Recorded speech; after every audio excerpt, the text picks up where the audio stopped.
Yang kedua, untuk mengetahui peran guru kelas dalam mengatasi kesulitan belajar di kelas 3 STM Pengembangan 3. Yang ketiga, yaitu untuk mengetahui strategi apa yang digunakan guru kelas dalam mendampingi siswa yang berkebutuhan khusus di kelas 3 STM Pengembangan 3. Ini saya akan menjelaskan tentang kajian teori yang dimana tentang pembelajaran bahasa Indonesia dan kesulitan belajar. Pembelajaran bahasa Indonesia di seluruh dasar merupakan proses pembelajaran yang bertujuan untuk mengembangkan kemampuan strategi dalam berkomunikasi secara lisan maupun tulisan. Pembelajaran bahasa Indonesia di tingkat dasar ditekankan pada penggunaan bahasa sehari-hari. Bahasa Indonesia yang baik dan benar tidak hanya dipelajari sebagai mata pelajaran, tetapi juga digunakan sebagai sarana untuk memahami berbagai ilmu pengetahuan serta berinteraksi dengan lingkungan sekitar. Kesulitan belajar terjadi ketika siswa mengalami hambatan dalam menyerap materi. Faktor penyebabnya ada dua, yaitu faktor internal dari dalam diri siswa dan faktor internal dari luar diri siswa.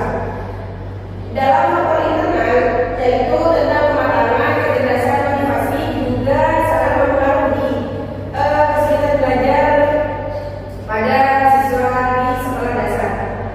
Lalu faktor eksternal yaitu meliputi kesulitan dan metode belajar yang digunakan dalam kelas.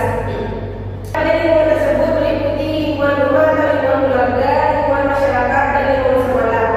Pada lingkungan rumah yaitu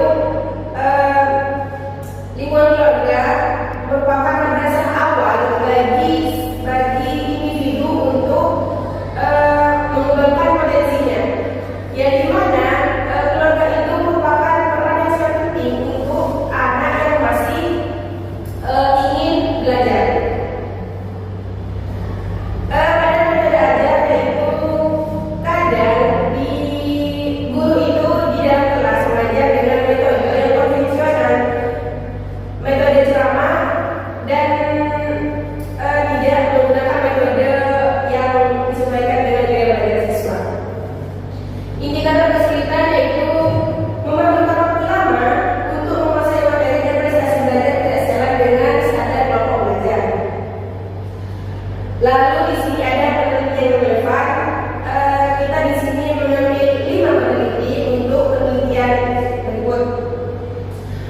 Yaitu yang pertama, peneliti Magdalena et al. Tahun 2021, yang dimana judulnya kesulitan belajar bahasa Indonesia siswa.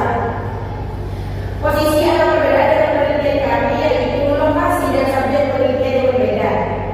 Kedua ada Khawani dan Prastowo tahun 2021, yang dimana judulnya kesulitan siswa pada mapel bahasa Indonesia di SD.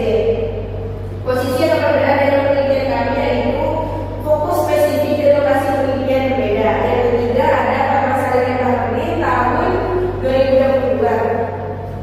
Judulnya yaitu upaya guru dalam mengatasi kesulitan belajar.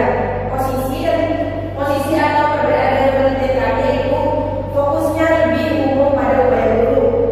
Yang keempat ada Nuraini dan Sinabudin tahun 2020. Judulnya yaitu mengatasi kesulitan belajar siswa dengan pendekatan kognitif. Posisinya atau perbedaan dengan penelitian ini yaitu sama-sama membahas faktor penyebab kesulitan, namun objek penelitian tidak khusus pada bahasa Indonesia.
dengan guru kelas untuk mengenali informasi mendalam tentang hambatan dan strategi tanpa